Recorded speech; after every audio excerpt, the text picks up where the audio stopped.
est en retard et je vous rappelle que c'est l'anniversaire de la petite Charlie. Et elle attend les 3 grandes vedettes du coin.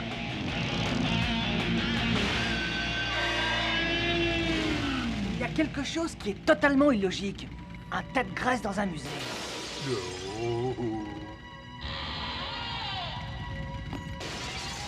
Hé, le petit pied délicat du gros graisseux. Regardez les amis, Shakespeare. Il remonte loin, dis donc, ce bouquin. Le gros tas de graisse n'a pas la tête à voler un bouquin. C'est là où vous vous trompez, les rongeurs. Le patron a un goût pour la littérature qui élève son intellect.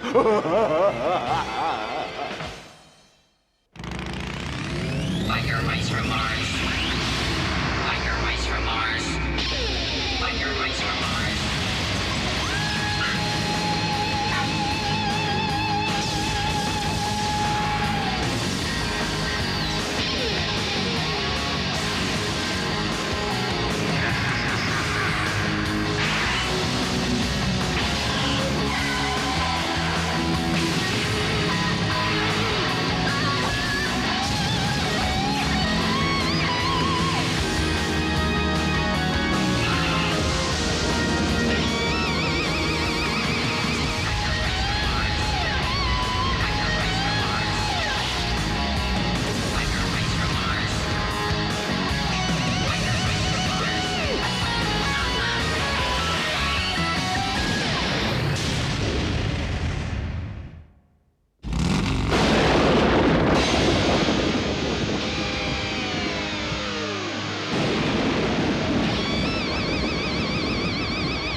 Bizarre. Il doit y avoir des promotions dans ce musée.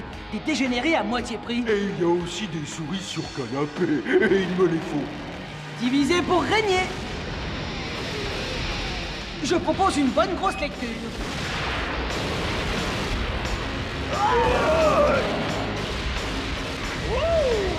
Il est temps de prendre l'escalatosaure.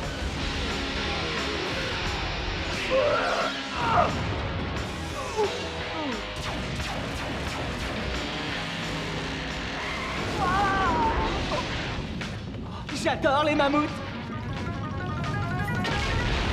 Il y a des moments où on se demande ce qu'on fait là.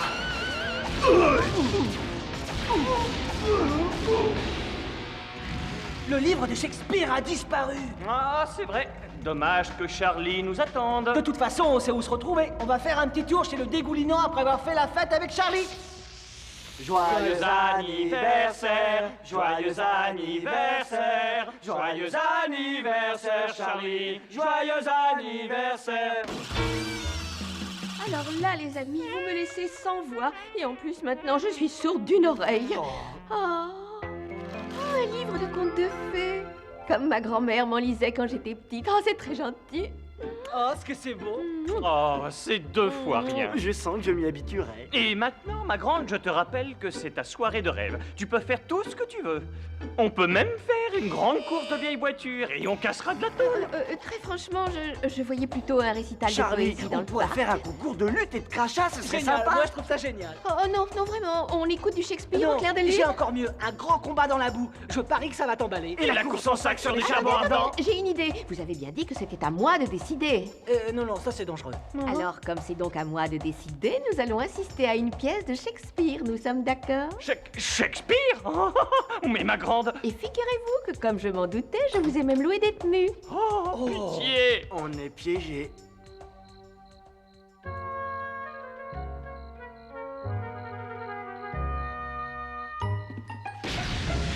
Le voile enfin vient de se lever, et voici les acteurs dont je t'ai parlé. Comme je te l'ai dit, nous ne sommes que des esprits furtifs qui évoluent dans l'air. Et comme preuve irréfutable de cette vision... Allez, chargez un peu sur les effets, mettez de la musique.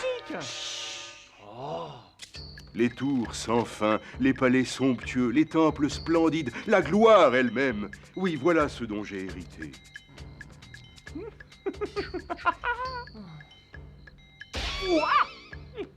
Vincent! Oh, pardon, excusez-moi, j'ai dû m'assoupir un instant. Mais ce ne sont que les rêves de notre imagination, et notre vie n'est entourée que de sommeil. Et j'ai... c'est pas grave. Bah et alors? Qu'est-ce qui lui est arrivé? De toute façon, moi j'ai rien compris à ce qu'il racontait. Mais ça ne finit pas comme ça. Ah, c'est curieux. Je ne me souviens pas du nom de la pièce qu'on est venu voir. Alors moi, je sais, c'est... Bah c'est vrai, c'est quoi au fait? Bah, tu n'as qu'à regarder dans le programme. Le titre a disparu. Ça devient complètement fou. Oui, et c'est même méga bizarre. Essayons de récapituler. D'abord, le tas de graisse vole un vieux bouquin de Shakespeare, et après c'est au tour d'un acteur qui disparaît en jouant une pièce. Coïncidence? Quand le mérou avarié est dans le coup, c'est pas une coïncidence. Oh, attendez, c'est peut-être une façon bien à lui de nous inviter à faire une descente chez lui. Oui, alors à fond, Les manettes! Est-ce que le réglage du fictionnisateur est terminé, docteur? Il est presque prêt, votre grosseur immonde. Moi, je comprends pas. Pourquoi on va faire un tour dans un livre? Oh, pour la dernière fois. Le fictionnisateur est un appareil qui nous permet d'entrer dans le monde imaginaire des livres, et une fois à l'intérieur, nous volerons les terrains et nous les expédierons sur Plutarque comme s'ils existaient vraiment. D'où le résultat secondaire quasi négligeable qu'on a constaté. Cela détruit l'histoire, la faisant disparaître comme si elle n'avait jamais existé. Ah oui, oui, quel dommage. Mais il faut faire des sacrifices sur une planète insignifiante pour le bien et le salut d'une superbe planète, nous sommes d'accord. Ah, mais moi, les livres me font peur, patron. Pourquoi je suis obligé d'y aller aussi? Tout simplement parce que les incapables que j'emploie ont bien volé des terrains dans une pièce de Shakespeare et ils l'ont expédié sur Pluton au lieu de Plutarque. Il faut donc que je supervise les opérations moi-même. Et partout où je vais, l'un comme l'autre, vous me suivez. Ah, pardon, ma reine d'un jour, mais il faut des gros muscles. Mais c'est mon anniversaire et j'ai le droit de faire ce que je veux. Vous l'avez promis. Oh. Et alors, qu'est-ce qui se passe? On attend que le pôle Nord soit fondu? Le fictionnisateur est parfaitement opérationnel, votre boudinerie. Branche-le sur le télétransport immédiatement, on a assez perdu de temps.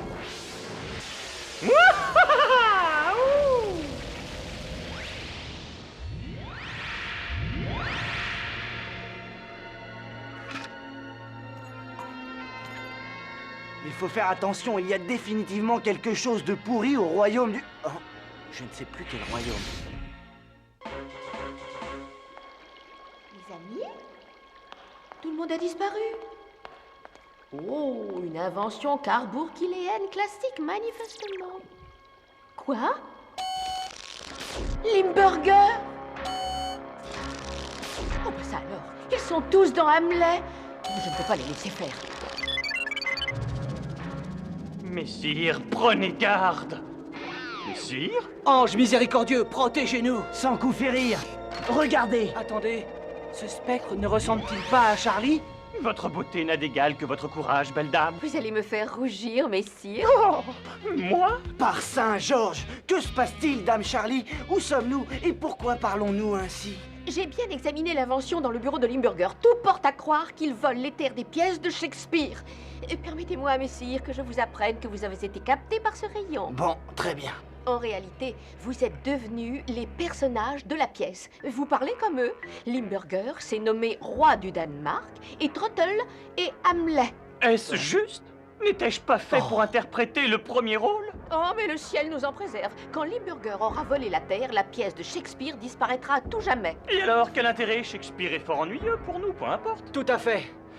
Peut-être se hasardera-t-il à détruire la musique à l'eau de rose. Mais peut-être aussi nous volera-t-il les pages de nos bandes dessinées. Tricheur, messire, ne parlez pas de malheur. Ces œuvres de véritable génie doivent impérativement être sauvées. Messire, oserais-je dire? Promettons vengeance et châtiment à celui qui a fomenté ce complot.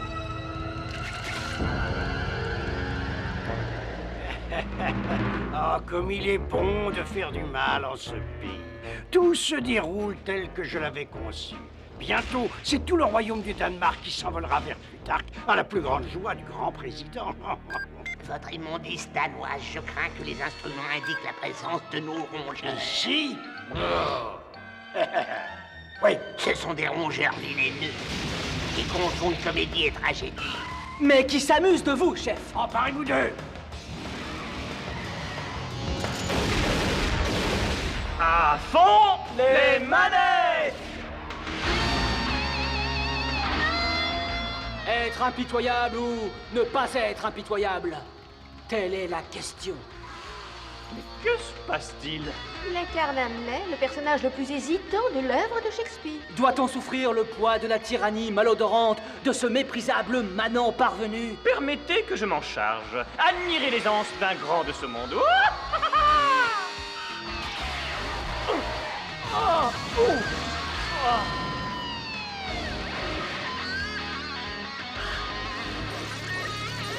Il me faut être cruel pour être clément.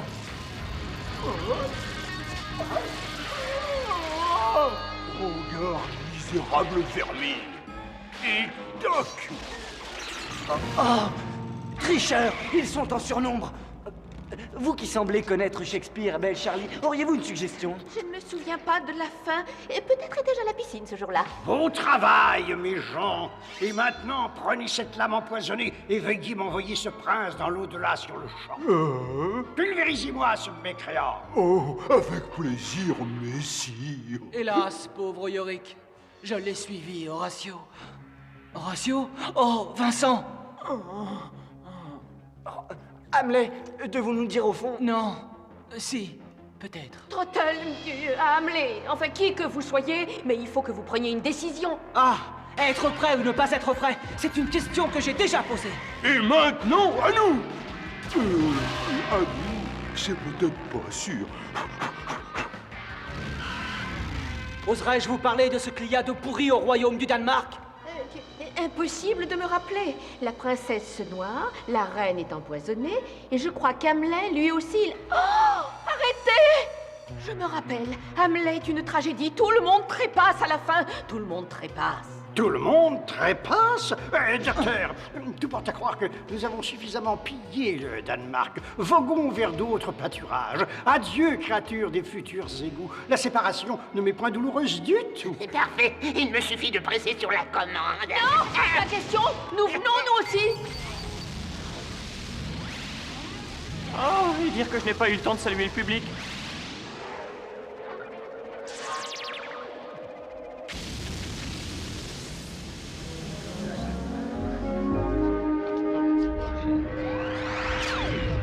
C'est pas vrai. D'abord des collants et maintenant une robe. Ça va être quoi le prochain coup? Des talons aiguilles?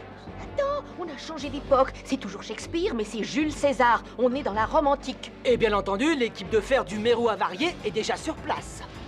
Elle creuse dans les flancs des célèbres sept collines de Rome.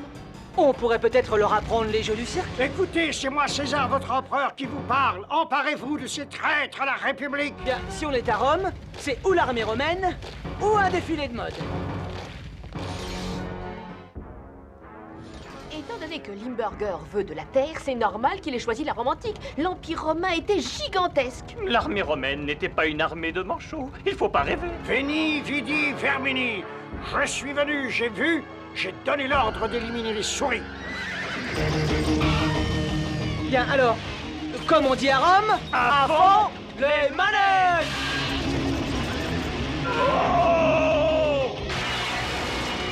Alors c'est comme ça que ça s'est passé? Amis, Romains et motards de tout genre, écoutez-moi une demi-seconde. Quelle classe! Quel talent! Ce César n'est pas un dieu du tout. À votre avis, comment se fait-il qu'il soit aussi gros que ça? Il mange des vers. Oh! Notre empereur n'est pas un dieu, c'est un poisson. Carbuncle, est-ce que nous avons soutiré suffisamment de minerais par ici? Une grande partie peut s'envoler vers plus tard. Alors, sors-moi d'ici tout de suite, essayons Richard III. Et cette fois, arrange-toi pour expédier ces rongeurs dans une autre pièce de théâtre. Oh oui, votre boudinerie romaine, je vais les envoyer dans une tragédie romaine sans intérêt.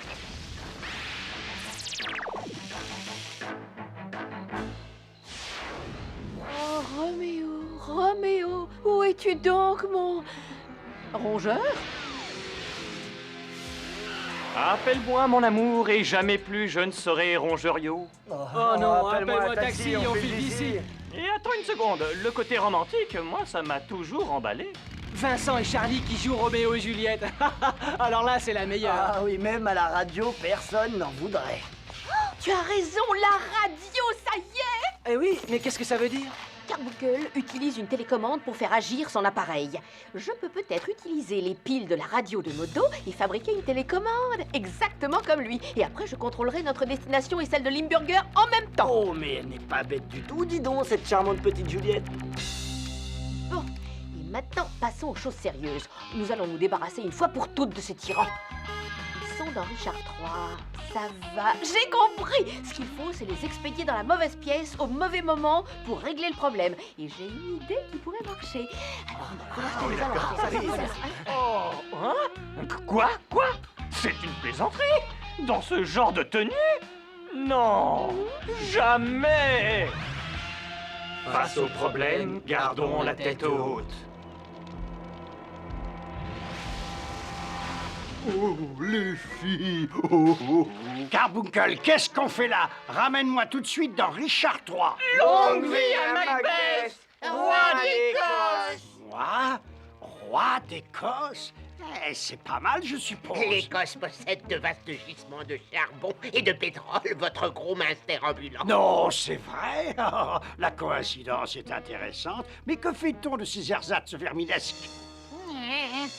Macbeth ne sera jamais vaincu tant que la forêt de Birman ne sera pas déplacée à Dosman. Il a dit une forêt? Il faut qu'elle bouge? Je suis tranquille. C'est absolument impossible. Mais nul homme né dans le ventre d'une femme ne pourra nuire à Macbeth. Parfait, parfait. Ça, c'est une bonne nouvelle.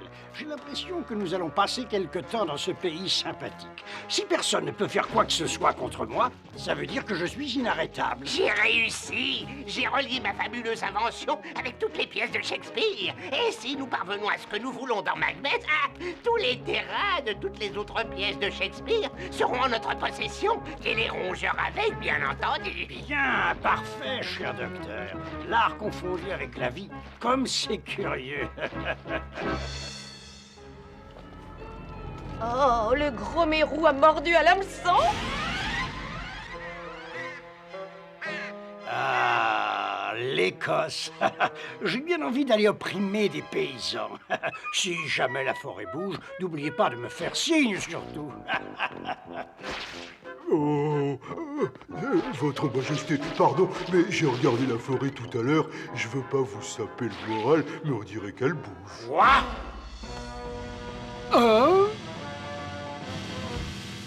On est vraiment obligé de porter des jupettes? Des kilts, ce sont des kilts. C'est la tenue ridicule des Écossais. Bah, il en faut pour tous les goûts.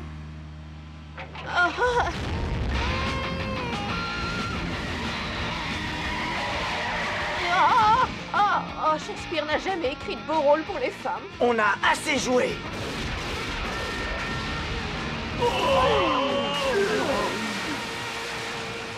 Ils avaient besoin d'un bon bain. Faut que vous attaquiez à quelqu'un qui sait se défendre. Mais on va s'en occuper tout de suite et tu risques de le regretter.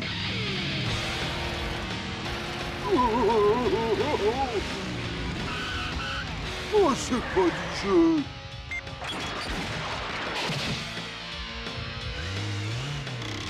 Oh, mais je ne rêve pas, c'est un poisson volant.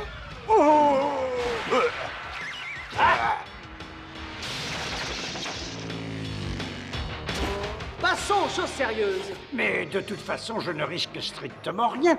Pourquoi aurais-je peur? La prédiction dit que nul homme ne peut me faire quoi que ce soit. Ça y est, tu as fini? Alors j'ai une bonne nouvelle pour toi. Accroche-toi, je ne suis pas un homme, je suis un rongeur. Et ça va très mal se passer. Oh, mais... Ne nous fâchons pas. Pardon, c'est fou ce que je peux être maladroit. Je crois que c'est le moment d'appuyer sur le bon bouton. Vas-y. Nous allons d'abord inverser le processus et chaque parcelle de terrain redeviendra comme avant.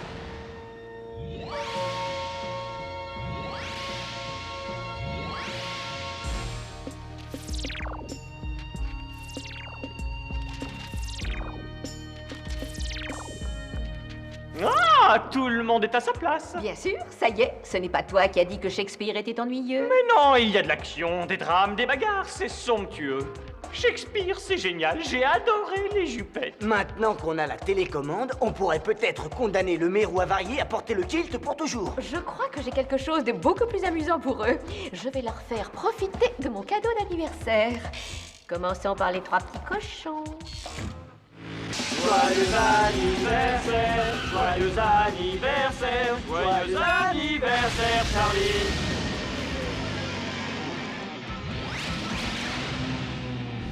Oh non, pitié, monsieur Loup, pitié. Oh, mais qu'est-ce que je raconte? Je suis malade ou quoi? Attention, je souffle et je fais exploser votre maison.